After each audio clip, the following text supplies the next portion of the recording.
বকুৰ কালিয়াবৰীত শ্ৰী শ্ৰী মা কালী কামাখ্যা মন্দিৰৰ আধাৰশিলা স্থাপন।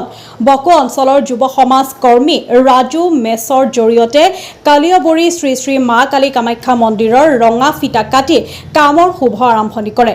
1811 চনতে স্থাপিত হোৱা ঐতিহাসিক মন্দিৰটোৰ আজি এক শুভ মুহূৰ্তত নৱৰূপত নিৰ্মাণ কৰা আধাৰশিলা স্থাপন কৰি কামৰ শুভাৰম্ভ কৰা হয়। যুৱ সমাজ কৰ্মী ৰাজু মেছে নিজৰ ভাষণ প্ৰসংগত মা কামাখ্যা দেৱীৰ ইতিবৃত্ত দাঙি ধৰাও পৰিলক্ষিত হয়।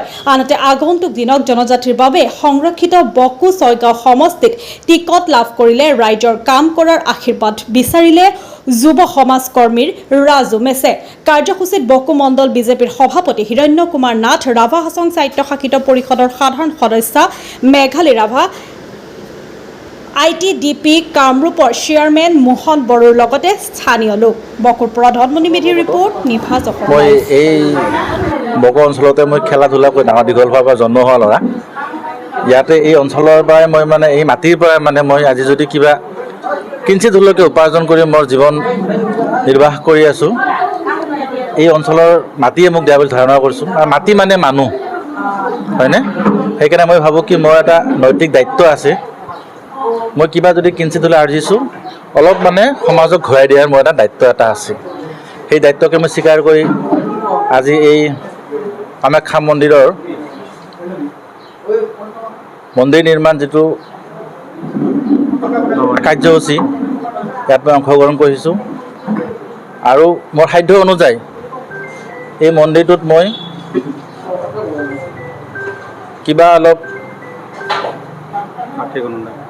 আৰ্থিক অনুদান দিয়াৰ কাৰণে মই চেষ্টা কৰিছোঁ।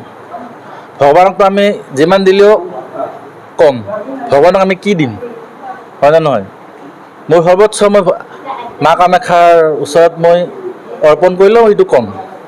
তথাপিও মোৰ ভক্তি মই দিয়া বুলি ভাবিছোঁ। মোৰ অৰ্থ দিয়া বুলি জ্ঞান কৰা নাই, মোৰ ভক্তি দিয়া বুলি মই ধাৰণা কৰিছোঁ।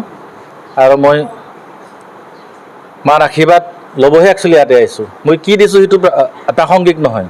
মই যে মাৰ আশীৰ্বাদ যে আজি পাইছোঁ ইয়াতে, সেইটোৱে মোৰ কাৰণে প্ৰাসংগিক বা ডাঙৰ বস্তু। সেইটোহে মই আয়ত্ব কৰিছোঁ। মই দিব অহা নাই একচুৱেলি, মই আজি ল'ব আহিছোঁ, আশীৰ্বাদ ল'ব আহিছোঁ। আৰু বিশেষ নকওঁ, এইখিনিয়ে ক'লোঁ যে অনাগত দিনত এই অঞ্চলৰ লগত কাম কাজ কৰি যাম বুলি আশা ৰাখিছোঁ। আৰু মই ক'লোঁ যে আৰম্ভণিতে এই অঞ্চলে মোক যি দিছে, মই যি পাইছোঁ এই অঞ্চলৰ পৰা পাইছোঁ। গতিকে মোৰ এটা নৈতিক দায়িত্ব আছে এই অঞ্চলক মই কিবা এটা ঘূৰাই দিয়াৰ কাৰণে। এইখিনিয়ে আৰু।